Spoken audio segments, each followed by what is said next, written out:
Pemirsa, juru bicara Kementerian PUPR mengatakan diskon tarif tol yang diberikan merupakan upaya pemerintah untuk mengurangi kepadatan kendaraan saat arus mudik maupun arus balik Lebaran di tahun ini. Kementerian PUPR memastikan diskon diberikan untuk membantu memecah arus lalu lintas di awal dan di akhir masa libur Lebaran tanpa mengurangi kualitas layanan jalan tol. Terkait diskon tarif, Badan Usaha Jalan Tol menyebut diskon saat musim mudik Lebaran tahun 2023 diberikan pada 5 ruas tol, yakni 3 ruas tol di Pulau Jawa dan 2 ruas tol di Pulau Sumatera. Ya, secara rinci diskon tarif tol diberikan oleh Jasa Marga sebesar 20% untuk ruas tol Jakarta Cikampek sebagai bagian dari jalan tol Trans Jawa berlaku pada 16 hingga 17 April dan 27 hingga 29 April 2023 dari gerbang tol Cikampek Utama menuju gerbang tol Kalihurip Utama atau sebaliknya. Selanjutnya diskon tarif diberikan PT Hutama Karya pada ruas Bakauheni Terbanggi Besar sebagai bagian dari jalan tol Trans Sumatera dan berlaku pada 16 hingga 18 April dan 26 hingga 28 April 2023 untuk semua golongan kendaraan. Adapun diskon diberikan PT Waskita Toll Road melalui anak perusahaannya PT Waskita Sriwijaya Tol dan diberikan untuk semua golongan kendaraan pada 16 hingga 18 April dan 27 hingga 29 April 2023. Kemudian juga ada Astra Infra Toll Road yang memberikan diskon untuk ruas tol Tangerang Merak dan berlaku pada 16 hingga 18 April dan 27 hingga 28 April 2023. Dan terakhir pemirsa, diskon tol tarif juga diberikan PT Cibitung Tanjung Priok Port Tollways untuk ruas tol Cibitung Cilincing pada 14 hingga 30 April 2023. Sementara itu, sebelum pemberlakuan diskon tarif tol, ternyata ratusan ribu kendaraan sudah mulai meninggalkan Jabodetabek menjelang Lebaran.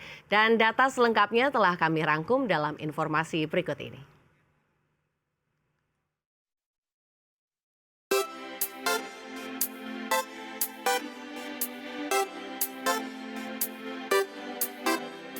Jasa Marga mencatat sebanyak 179.028 kendaraan meninggalkan wilayah Jabodetabek pada H-7 Lebaran.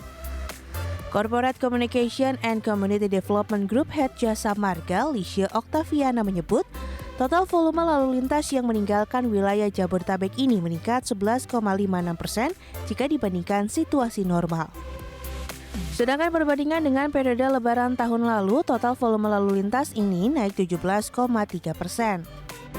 Mayoritas kendaraan yang meninggalkan Jabodetabek menuju arah timur rute Trans Jawa dan Bandung, sebanyak 90.416 kendaraan atau 50,5%.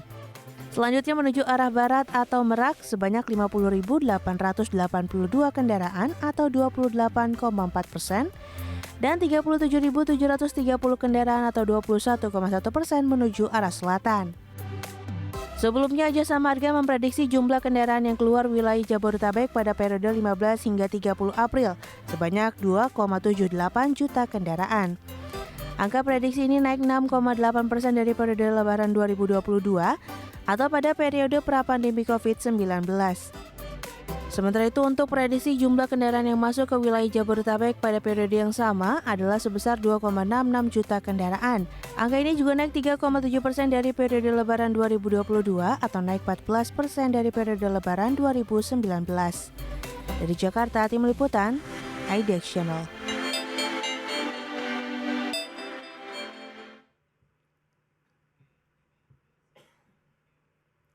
Ya, tingginya pergerakan arus mudik juga terlihat di moda transportasi lain seperti pesawat udara dan kereta api. Untuk jalur udara, pergerakan pemudik di 20 bandara kelolaan Angkasa Pura II bahkan sudah terjadi sejak beberapa hari lalu pemirsa.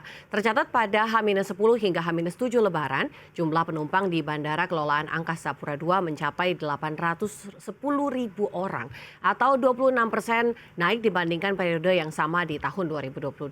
Sementara untuk pergerakan pesawat, tercatat 6.513 penerbangan atau naik 16% dari sebelumnya.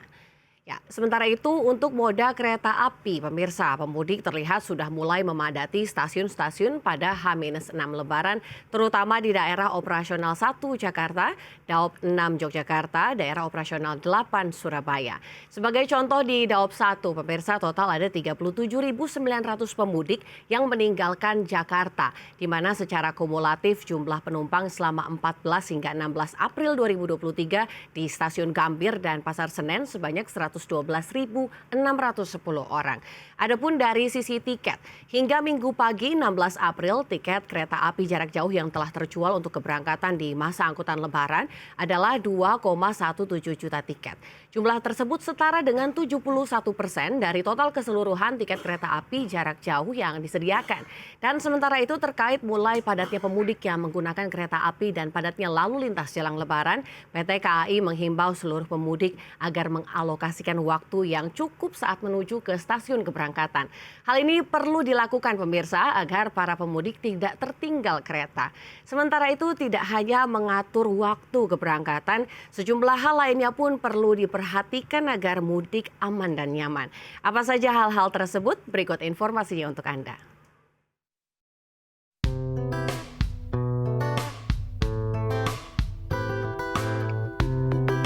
Seiring Lebaran yang semakin dekat, masyarakat pun sudah mulai melakukan perjalanan mudik.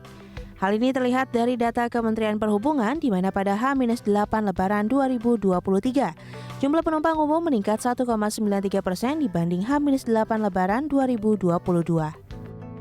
Diprediksi jumlah pemudik pun akan semakin banyak dan memadati berbagai transportasi umum dan ruas jalan hingga mencapai arus puncak mudik pada 19 April 2023. Untuk itu, bagi Anda para pemudik, berikut beberapa tips agar mudik Lebaran aman dan nyaman. Yang pertama, persiapkan fisik dan mental. Setiap pemudik, baik yang menggunakan kendaraan pribadi maupun moda transportasi umum, harus bersiap untuk menghadapi kemacetan dan antrian. Sebab selama periode mudik tidak mungkin tidak macet dan tidak antri, sekalipun pemerintah telah melakukan sejumlah rekayasa lalu lintas. Tips yang kedua, selalu ikuti update informasi mudik, terutama informasi yang dikeluarkan oleh instansi resmi atau media yang terpercaya. Ketiga, hindari jalan tikus khusus untuk kendaraan pribadi. Pasalnya jika terjadi kemacetan di jalur alternatif atau jalur tikus, maka justru berpotensi akan menyebabkan perjalanan menjadi lebih lama.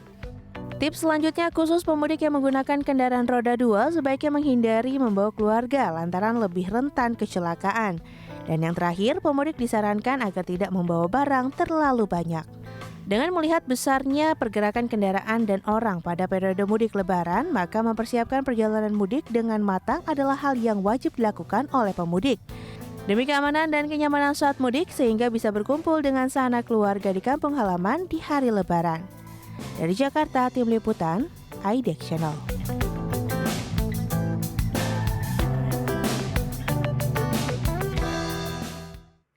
Ya pemirsa, dalam setiap momentum mudik yang perlu diperhatikan tentunya adalah keselamatan dan keamanan. Mulai dari ketika kita meninggalkan rumah, pastikan rumah aman untuk ditinggalkan selama mudik dan juga kondisi tubuh yang fit. Agar jangan sampai dalam perjalanan tersebut terjadi insiden atau kecelakaan yang dapat mempengaruhi perjalanan para pemudik. Keselamatan dan keamanan harus diperhatikan secara serius, tidak hanya oleh para pemudik, tapi juga stakeholder lain seperti pemerintah dan juga operator transportasi umum. Selain daripada keselamatan dan keamanan, hal lain yang perlu diperhatikan adalah kenyamanan para pemudik. Terutama pemirsa selama perjalanan dari tempat asal sampai dengan tempat tujuan. Kenyamanan ini menyangkut banyak hal, seperti kelancaran perjalanan hingga harga tiket transportasi umum. Seperti kita ketahui di saat musim mudik Lebaran, banyak masyarakat yang mengeluh terkait harga tiket moda transportasi yang melambung tinggi dibanding pada hari-hari biasa. Kenaikan ini sebenarnya sangat wajar pemirsa, mengingat bisnis transportasi sama seperti bisnis pada umumnya, yaitu bergantung pada mekanisme pasar. Hanya saja sebenarnya untuk harga tiket transportasi kelas ekonomi di Indonesia itu diatur oleh pemerintah melalui aturan tarif batas atas yang tentunya untuk melindungi masyarakat. Sementara itu masih terkait kenyamanan, yang juga perlu diperhatikan adalah pengelolaan jalur mudik untuk kelancaran perjalanan baik untuk arus mudik maupun arus balik. Pengelolaan atau pengaturan tersebut dimaksudkan untuk memastikan tidak ada kemacetan panjang dan juga kemacetan yang parah, terutama di jalan tol yang dapat mempengaruhi kenyamanan para pemudik. Meskipun sejak tahun lalu berbagai mekanisme rekayasa lalu lintas saat musim mudik telah diberlakukan, seperti pemberlakuan kontraflow serta sistem one way pada tanggal tertentu pada saat mudik dan arus balik. Dari sini tentu kita melihat memang tidak mudah pemirsa mengatur lalu lintas transportasi bagi jutaan pemudik. Untuk itulah diperlukan kolaborasi antar stakeholder serta masyarakat demi mensukseskan arus mudik Lebaran. Sehingga pada akhirnya kita berharap mudik Lebaran tahun ini bisa menjadi mudik yang aman dan juga berkesan bagi semua pihak. Ya pemirsa, di Expert Session Closing akan segera kembali dengan informasi lainnya. Tetaplah bersama kami.